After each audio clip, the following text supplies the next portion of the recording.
인트로. 새 출발을 꿈꾸며 들어간 직장이 지옥으로 변했습니다.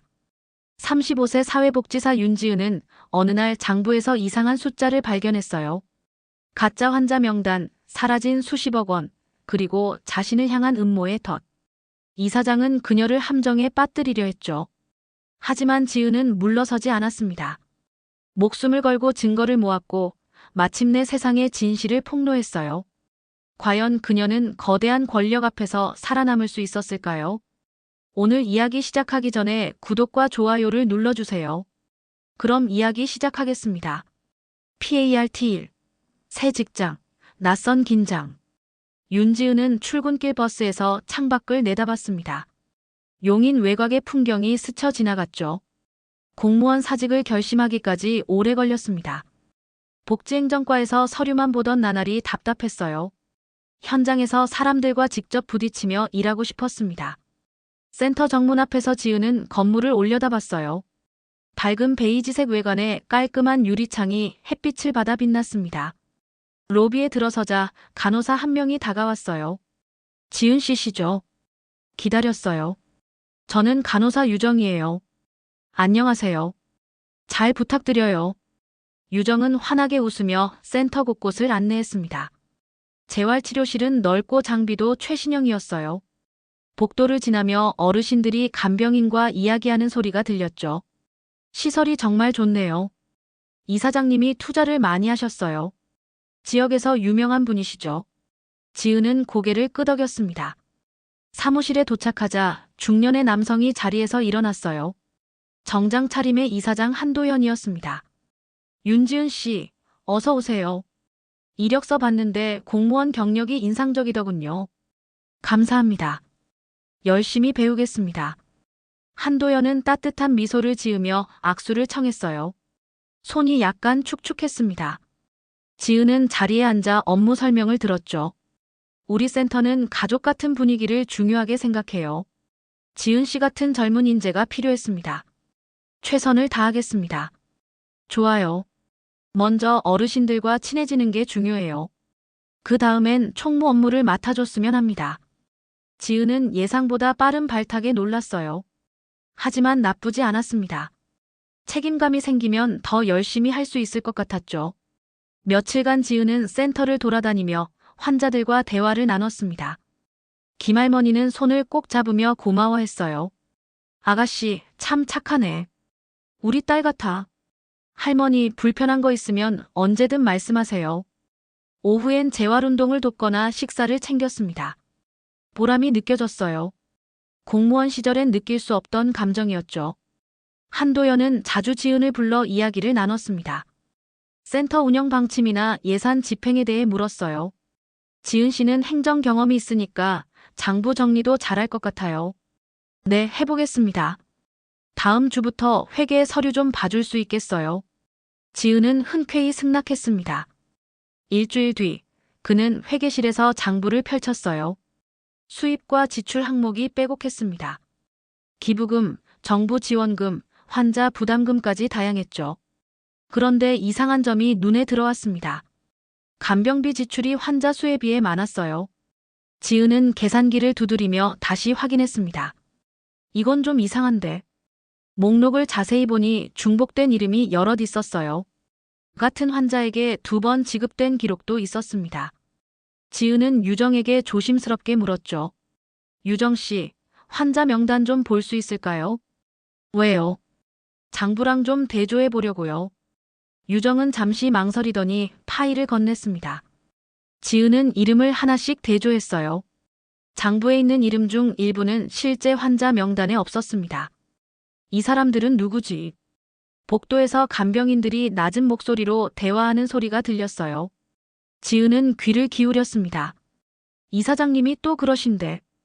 가짜로 명단 만들어서 돈 빼가는 거 아니냐고 소문났잖아. 쉿, 조용히 해. 들리면 어떡해. 지은은 가슴이 철렁했습니다. 소문이 사실이라면 심각한 문제였어요. 하지만 확신할 순 없었습니다. 증거가 필요했죠. 사무실로 돌아온 지은은 파일을 정리하며 생각에 잠겼어요. 한도연이 문을 열고 들어왔습니다. 지은 씨, 장부 정리는 잘 되고 있어요. 네, 거의 다 했습니다. 수고했어요. 다음엔 기부금 관련 서류도 부탁할게요. 한도연의 목소리는 여전히 부드러웠습니다. 하지만 지은은 왠지 모를 압박감을 느꼈어요. 그의 시선이 자신을 훑는 것 같았죠. 퇴근 후 집에 돌아온 지은은 노트북을 켰습니다. 이메일을 확인하려는데 이상한 알림이 떴어요. 다른 기기에서 로그인 시도가 있었습니다. 지은은 황급히 로그인 기록을 확인했습니다. 센터 사무실 컴퓨터에서 접속한 흔적이 있었어요. 자신이 퇴근한 뒤 시간이었습니다. 누가 내 계정에 들어왔어. 손이 떨렸습니다. 비밀번호를 즉시 변경했어요. 그리고 최근에 주고받은 메일을 살폈습니다. 다행히 중요한 내용은 없었죠. 하지만 불안감은 가시지 않았습니다. 누군가 자신을 감시하고 있다는 느낌이 들었어요. 지은은 침대에 누워 천장을 바라봤습니다.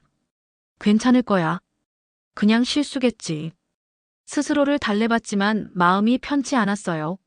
센터에서 느낀 미묘한 긴장감이 집까지 따라온 것 같았습니다. 창밖은 어두웠습니다. 지은은 눈을 감았지만 잠이 오지 않았어요. 평범하게 시작한 새 직장이 서서히 이상한 방향으로 흘러가고 있었습니다. PARTE. 은밀한 거래. 한도연은 지은을 개인 사무실로 불렀습니다. 센터 본관 끝에 있는 조용한 공간이었어요. 지은은 노크를 하고 들어갔습니다. 들어오세요. 책상 위엔 서류 뭉치가 쌓여 있었어요. 한도연은 의자를 가리키며 앉으라고 했습니다. 지은 씨, 특별한 프로젝트를 맡길까 해요. 무슨 프로젝트인가요? 센터 확장 계획이에요. 기부금을 모으고 관리하는 일이죠. 한도연은 파일 하나를 건넸습니다. 지은은 내용을 훑어봤어요. 기부자 명단과 금액이 적혀 있었습니다. 이분들한테 감사 편지를 보내야 해요. 지은 씨가 작성해 줄 수 있겠어요? 네, 해보겠습니다. 그리고 이건 좀 민감한 건데. 한도연은 다른 서류를 꺼냈습니다. 명의 대리 작성 동의서였어요. 지은은 내용을 읽으며 눈썹을 찌푸렸습니다. 이건 왜 필요한가요? 경영권 승계 관련 서류예요. 형식적인 거니까 이름만 빌려주면 돼요. 제 이름을요? 네, 신뢰할 수 있는 직원이 필요해서요. 지은은 불편함을 느꼈습니다. 왜 자신의 이름이 필요한지 이해할 수 없었어요. 죄송하지만 좀 생각해 볼 시간을 주세요. 한도연의 표정이 굳었습니다. 그는 책상 서랍에서 파일을 하나 더 꺼냈어요. 지은 씨 인사기록이에요. 공무원 사직 사유도 여기 있네요. 그게 왜 필요하신가요? 아니, 그냥요. 직원 관리 차원에서 알아둬야죠. 한도연의 목소리가 낮아졌습니다. 지은은 뭔가 잘못되고 있다는 걸 직감했어요. 신용정보도 확인했는데 대출이 좀 있더군요. 그건 개인정보 아닌가요? 센터 재정 담당자니까 당연히 확인해야죠. 문제될 건 없어요. 지은은 입술을 깨물었습니다. 협박처럼 들렸어요. 한도연은 다시 부드럽게 웃으며 말했습니다. 너무 심각하게 받아들이지 마세요. 그냥 서류 작업일 뿐이에요. 알겠습니다. 검토해 보겠습니다. 지은은 서류를 들고 사무실을 나왔어요. 복도를 걸으며 손이 떨렸습니다. 사무실에 돌아오자마자 서류를 복사기에 넣었죠. 유정이 다가와 물었습니다. 무슨 서류예요? 그냥 업무 자료요. 표정이 안 좋은데 괜찮아요. 네, 괜찮아요. 지은은 복사한 서류를 가방에 넣었습니다. 집에 가서 USB에 저장할 생각이었어요. 점심시간에 유정과 식당에 앉았습니다. 지은 씨, 이사장님이 뭐라고 하셨어요? 특별한 프로젝트를 맡기신대요. 유정은 젓가락을 내려놓았어요. 주변을 둘러보더니 작은 목소리로 말했습니다. 조심하세요. 이사장님이 예전에 직원 2명 해고시켰어요. 왜요? 말 안 듣는다고요. 갑자기 징계위원회 열고 쫓아냈어요. 지은은 숨이 막혔습니다. 유정은 진지한 표정으로 덧붙였어요. 그 직원들도 처음엔 특별 업무 맡았었어요. 그러다 문제 생기면 책임 떠넘기고요. 그럼 어떡하죠? 모르겠어요. 그냥 조심하라는 거예요. 오후에 지은은 회계 서류를 다시 펼쳤습니다. 기부금 항목을 자세히 살폈어요. 금액이 들어오는 계좌와 나가는 계좌가 달랐습니다. 이건 세탁이잖아. 지은은 계좌번호를 메모했습니다. 그리고 센터 CCTV 백업 서버에 접근했어요. 관리자 권한이 있었기에 가능한 일이었죠. 파일을 열자 지난 한 달간의 영상이 저장돼 있었습니다. 지은은 밤 시간대 영상을 확인했어요. 한도연이 큰 가방을 들고 사무실을 드나드는 장면이 찍혀 있었습니다. 이게 뭐지? 더 살펴보니 간병인들이 서류를 나르는 모습도 보였어요. 지은은 파일을 다운로드하려 했습니다. 하지만 용량이 너무 커서 시간이 걸렸죠. 빨리 받아야 하는데. 퇴근 시간이 다가왔습니다. 지은은 다운로드를 멈추고 집으로 갔어요. 내일 다시 시도하기로 했습니다. 그날 밤 지은은 복사한 서류를 USB에 저장했어요. 파일명을 암호화하고 숨긴 폴더에 넣었습니다. 노트북을 끄고 침대에 누웠죠. 다음 날 출근하자마자 CCTV 서버를 확인했습니다. 그런데 폴더가 비어 있었어요. 이럴 수가. 어제까지 있던 파일이 모두 사라졌습니다. 삭제 로그를 확인하니 새벽에 지워진 기록이 있었어요. 관리자 계정으로 접속한 흔적이었습니다. 지은은 등골이 서늘했습니다. 누군가 자신의 움직임을 알고 있었어요. 유정이 다가와 물었습니다. 무슨 일이에요? 아니에요. 아무것도 아니에요. 지은은 화면을 끄고 자리에서 일어났습니다. 복도를 걸으며 한도연의 사무실 앞을 지났어요. 문틈으로 목소리가 들렸습니다. 윤지은 씨가 서버 접속했다던데. 네, 확인했습니다. 파일은 다 지웠어. 네, 깨끗하게 처리했습니다. 지은은 숨을 죽이고 그 자리를 떠났습니다. 가슴이 두근거렸어요. 이제 확실해졌습니다. 한도연은 상속 자금을 세탁하고 있었고 자신은 그 증거를 잡으려 한다는 걸 들켰습니다. 사무실로 돌아온 지은은 가방을 챙겼어요. 오늘은 일찍 퇴근해야 할 것 같았습니다. 복도를 나서는데 한도연이 나타났습니다. 지은 씨, 어디 가요? 몸이 좀 안 좋아서 조퇴하려고요. 그래요. 푹 쉬세요. 한도연은 웃고 있었지만 눈빛은 차가웠습니다. 지은은 고개를 숙이고 센터를 나섰어요. 버스 정류장으로 걸어가며 뒤를 돌아봤습니다. 누가 따라오는 것 같은 느낌이 들었죠. 집에 도착한 지은은 문을 잠그고 커튼을 쳤습니다. USB를 꺼내 파일을 확인했어요. 다행히 복사한 서류는 무사했습니다. 이걸로 뭘 할 수 있을까? 창밖은 조용했습니다. 하지만 지은은 자신이 이미 덫에 걸렸다는 걸 알고 있었어요. 평범한 직장은 이제 전쟁터가 되어버렸습니다. PART3 함정의 문서. 한도연은 지은을 다시 사무실로 불렀습니다. 이번엔 간호사 한 명이 함께 있었어요. 흰 가운을 입은 중년 여성이었습니다. 지은 씨, 건강검진 받아본 지 오래됐죠? 네, 그렇긴 한데요. 직원 복지 차원에서 검진을 권하고 있어요. 오늘 시간 괜찮으세요? 지은은 고개를 끄덕였습니다. 나쁠 건 없어 보였어요. 간호사는 서류 몇 장을 건넸습니다. 여기 동의서에 서명해 주세요. 지은은 서류를 펼쳐봤어요. 첫 페이지는 일반적인 검진 동의서였습니다. 하지만 뒷장을 넘기자 이상한 문구가 눈에 들어왔죠. 정신적 불안 증상 진단 동의서. 이건 왜 필요한가요? 간호사는 태연하게 대답했습니다. 요즘 직장인 스트레스 관리가 중요해서요. 정기적으로 확인하는 거예요. 저는 괜찮은데요. 한도연이 끼어들었습니다. 지은 씨, 그냥 형식적인 거예요. 다들 받는 거니까 부담 갖지 마세요. 지은은 서류를 다시 읽었어요. 문구가 애매했습니다. 자칫하면 자신이 정신적으로 불안정하다고 인정하는 꼴이 될 수 있었죠. 죄송하지만 서명은 못하겠어요.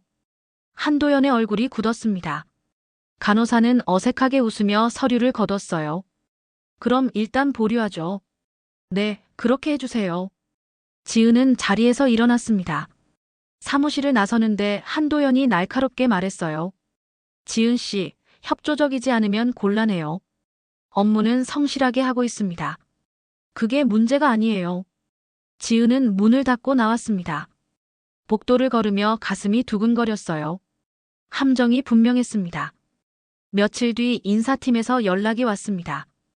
징계위원회가 열린다는 통보였어요. 지은은 회의실로 들어갔습니다. 한도현과 이사진 3명이 앉아 있었어요. 테이블 위엔 서류가 놓여 있었습니다. 윤지은 씨, 최근 업무 태도에 문제가 있다는 보고가 들어왔어요. 무슨 문제인가요? 지시를 따르지 않고 독단적으로 행동했다는 거예요. 지은은 어이가 없었습니다. 자신이 뭘 잘못했는지 구체적인 설명이 없었어요. 구체적으로 말씀해 주세요. 검진을 거부하고 업무 지시를 무시했어요. 검진 동의서가 이상해서 보류한 거예요. 그게 불복종이에요. 이사진 중 한 명이 끼어들었습니다. 지은 씨, 우리 센터는 규율을 중요하게 생각해요. 앞으로 협조해 주세요. 저는 잘못한 게 없습니다. 한도연이 손을 들어 말을 멈추게 했어요. 이번엔 경고로 끝내겠어요. 다음엔 징계 조치가 있을 거예요. 지은은 할 말을 잃었습니다. 회의실을 나서며 눈물이 났어요. 화장실에 들어가 세면대에 물을 틀었습니다. 유정이 들어와 지은의 어깨를 토닥였습니다. 괜찮아요. 아니요, 괜찮지 않아요. 제가 변호사 한 분 알아요. 상담받아보는 게 어때요? 지은은 고개를 끄덕였습니다. 유정은 명함을 건넸어요. 최강현 변호사였습니다. 그날 오후 지은은 퇴근하려고 짐을 챙겼어요. 사물함을 여는데 쪽지가 떨어졌습니다. 익명으로 쓴 메모였어요. 이사장이 어제 장부를 불태웠습니다. 지은은 주변을 둘러봤습니다. 아무도 없었어요. 쪽지를 주머니에 넣고 센터를 나섰습니다. 집으로 가는 길에 누군가 뒤를 따라오는 느낌이 들었어요. 지은은 걸음을 빨리 했습니다. 버스를 타고 돌아보니 검은색 차가 따라오고 있었죠. 집에 도착해 현관문을 열었습니다. 문 손잡이에 쪽지가 붙어 있었어요. 더 이상 참견하지 마세요. 지은은 손이 떨렸습니다. 집 안으로 들어가 문을 잠그고 경찰에 전화했어요. 협박을 당하고 있어요. 어떤 협박인가요? 직장 상사가 저를 감시하고 쪽지를 남겼어요. 증거가 있나요? 쪽지가 있어요. 경찰은 신고를 접수했습니다. 하지만 며칠 뒤 연락이 왔어요. 조사 결과 증거 불충분으로 종결됐습니다. 그럴 리가 없어요. 상대방은 혐의를 부인했고 쪽지만으론 입증이 어렵습니다. 지은은 전화를 끊었습니다. 무력감이 밀려왔어요. 경찰도 믿을 수 없었습니다. 명함을 꺼내 최강현 변호사에게 전화했어요. 여보세요, 변호사님이신가요? 네, 최강현입니다. 유정 씨 소개로 연락드려요. 상담 좀 받고 싶은데요. 언제 오실 수 있어요? 내일 가능할까요? 오후 2시에 오세요. 지은은 다음날 법률사무소를 찾아갔습니다.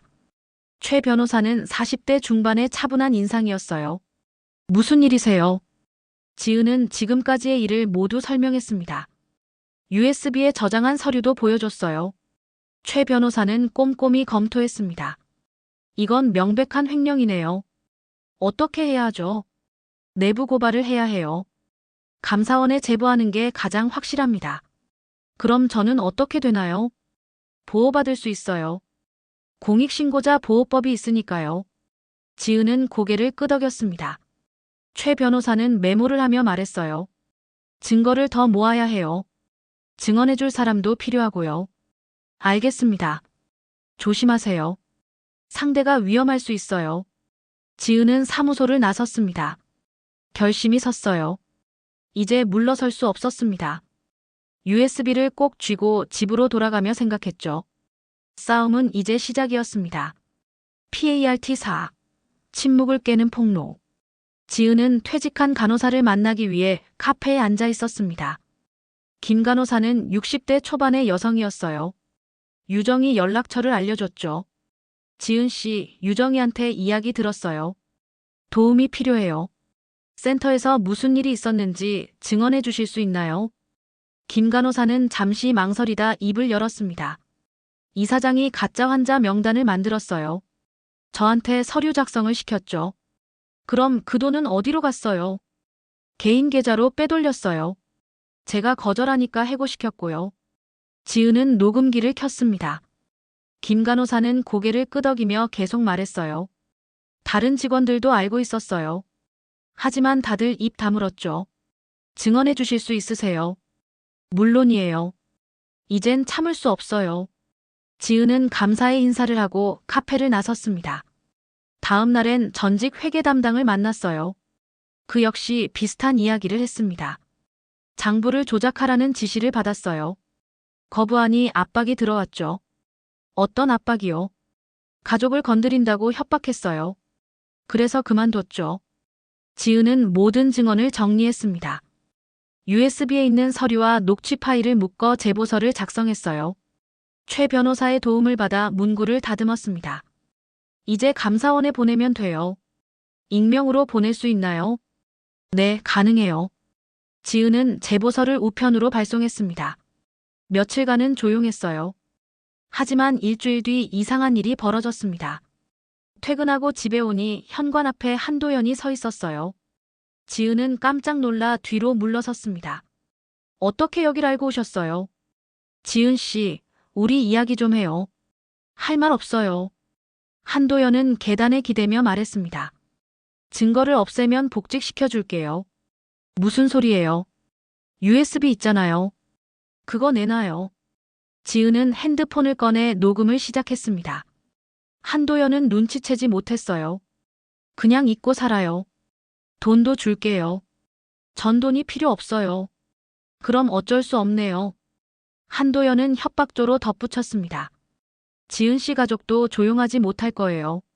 녹음되고 있어요. 지은은 핸드폰을 보여줬습니다. 한도연의 얼굴이 굳었어요.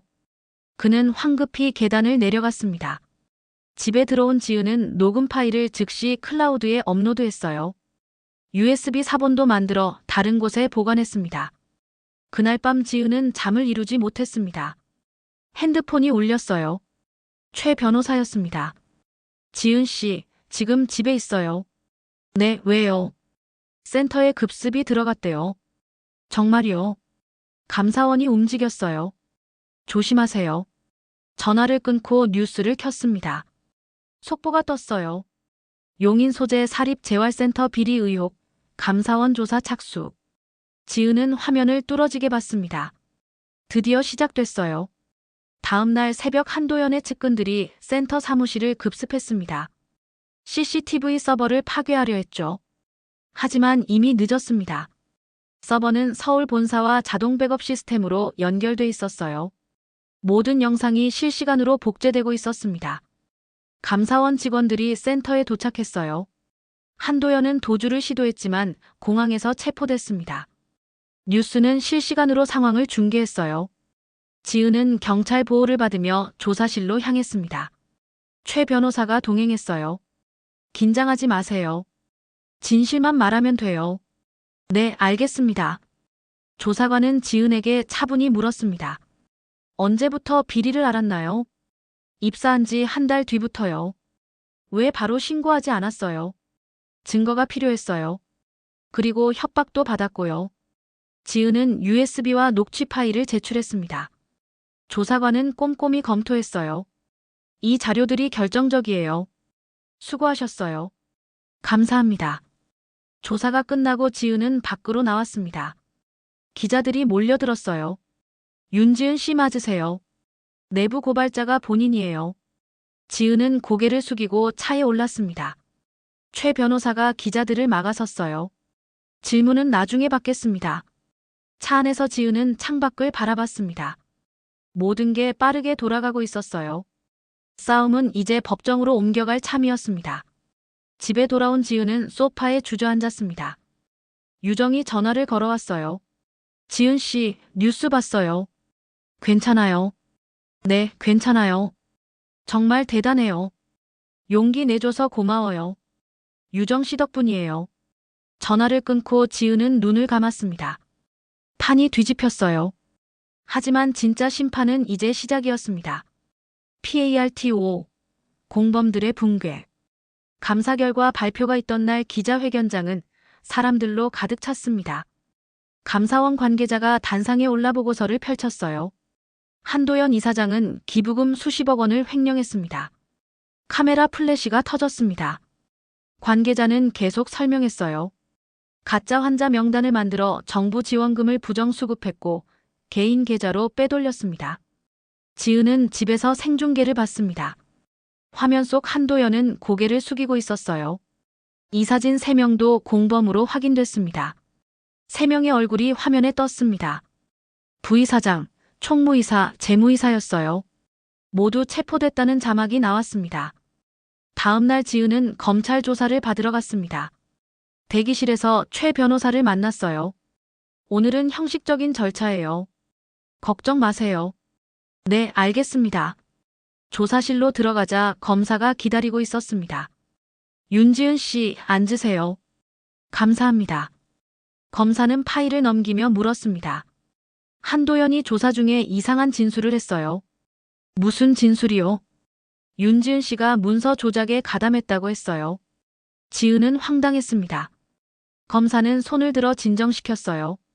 물론 거짓말인 걸 알아요. 하지만 해명이 필요해요. 지은은 가방에서 자료를 꺼냈습니다.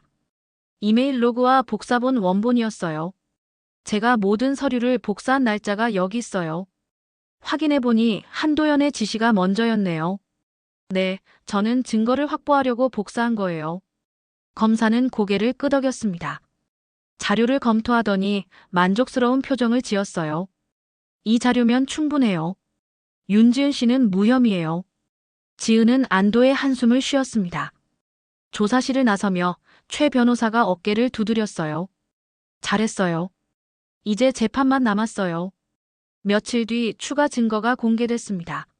CCTV 영상이었어요. 한도연이 간병인에게 지시하는 장면이 선명했습니다. 이 명단대로 서류 작성해. 가짜 환자 만드는 거 아니에요. 시키는 대로 해. 영상은 언론에 공개됐습니다. 방송국마다 이 장면을 반복해서 틀었어요. 여론은 들끓었습니다. 지은은 집에서 뉴스를 봤습니다. 댓글창엔 응원의 글이 쏟아졌어요. 내부 고발자 존경합니다. 용기 있는 분이에요. 정의가 이긴 거예요. 지은은 핸드폰을 내려놓았습니다. 유정이 전화를 걸어왔어요. 지은 씨, 센터가 임시 폐쇄됐어요. 환자들은 어떻게 됐어요? 공공시설로 다 옮겼어요. 걱정 마세요. 다행이네요. 지은 씨 덕분이에요. 전화를 끊고 지은은 창밖을 봤습니다. 악순환을 끊었다는 게 실감났어요. 하지만 마음 한구석은 여전히 무거웠습니다. 다음 주 재판이 시작된다는 통보를 받았어요. 지은은 증인으로 출석해야 했습니다. 최 변호사와 사전 미팅을 했죠. 법정에서 침착하게 말하세요.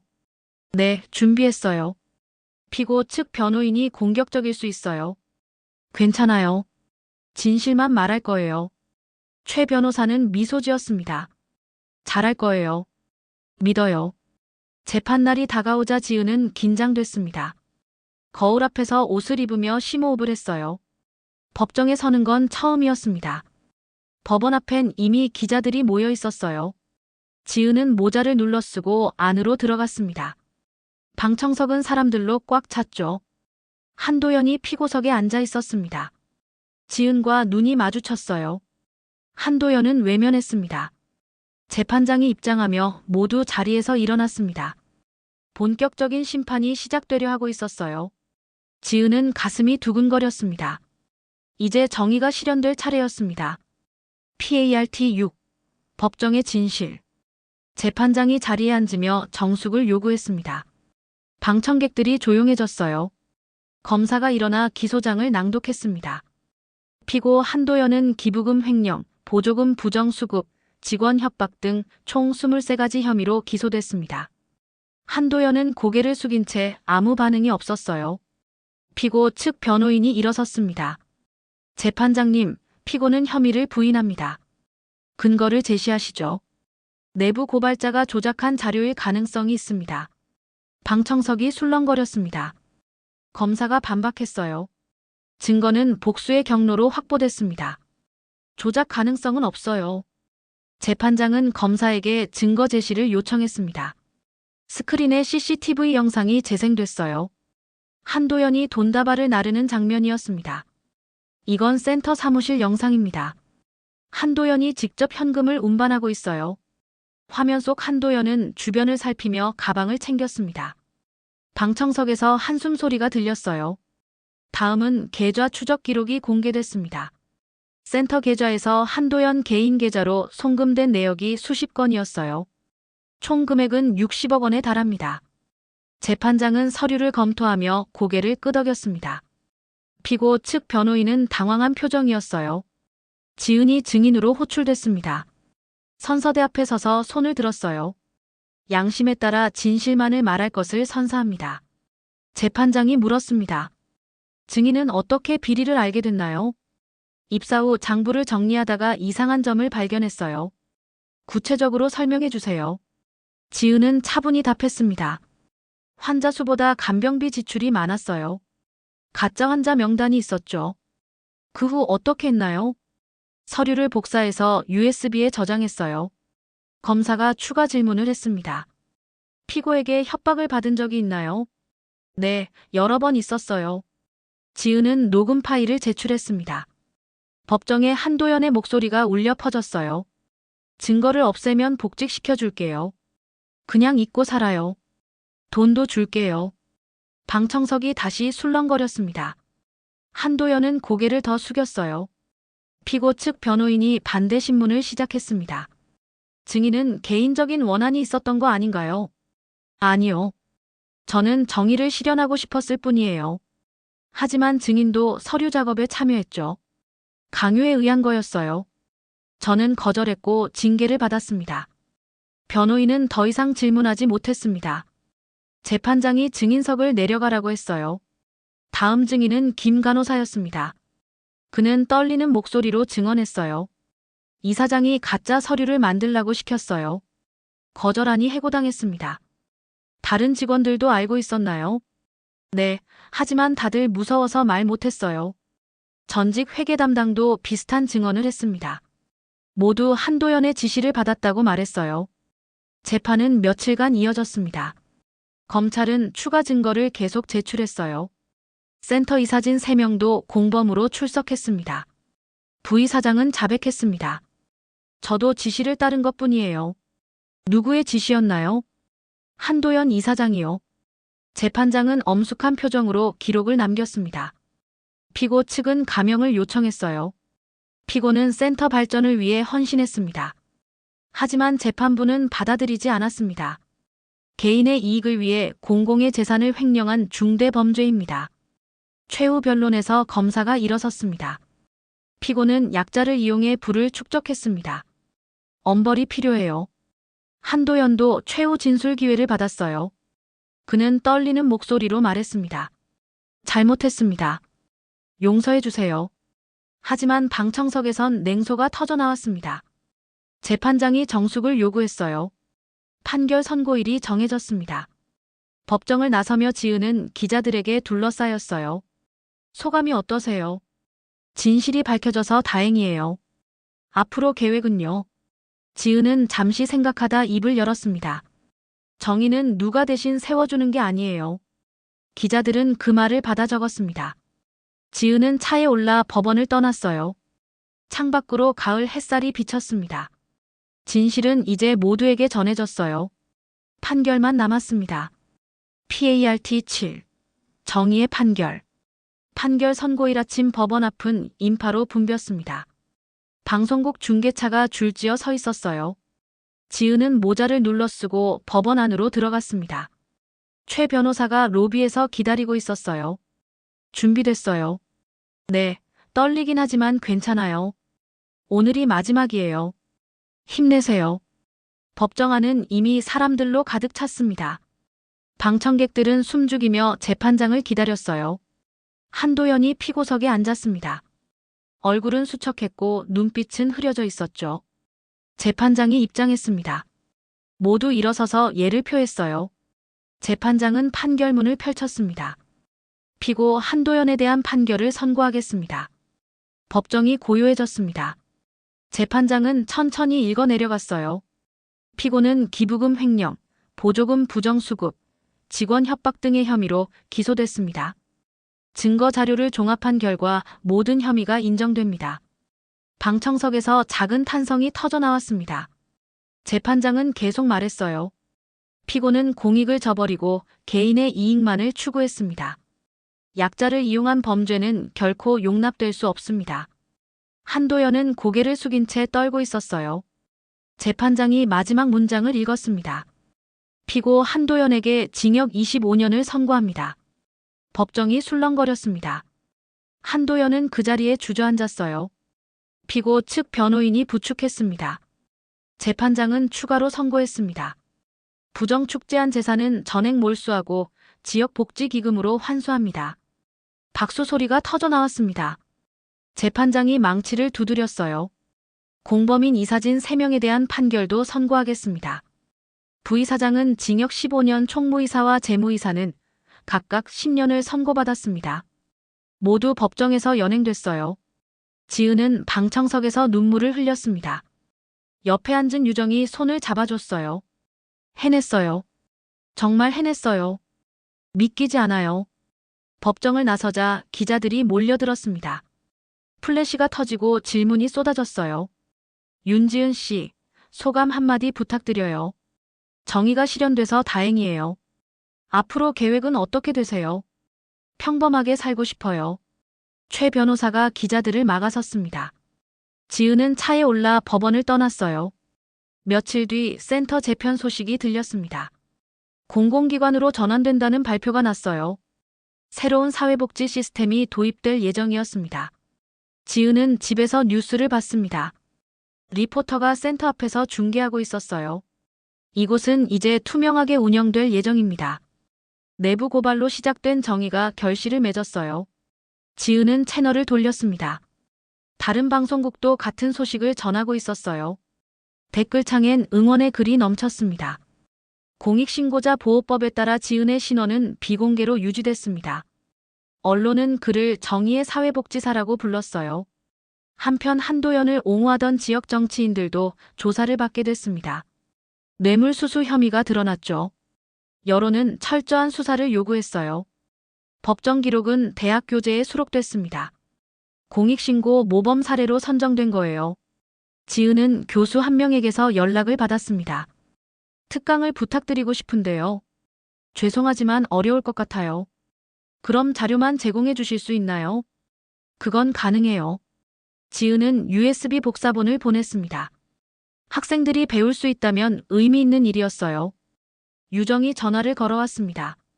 지은 씨, 센터가 다시 문 열었어요. 정말요? 공공기관으로 바뀌었어요. 어르신들도 다 돌아오셨고요. 다행이네요. 지은 씨 덕분이에요. 고마워요. 전화를 끊고 지은은 창밖을 봤습니다. 하늘은 맑았어요. 싸움은 끝났습니다.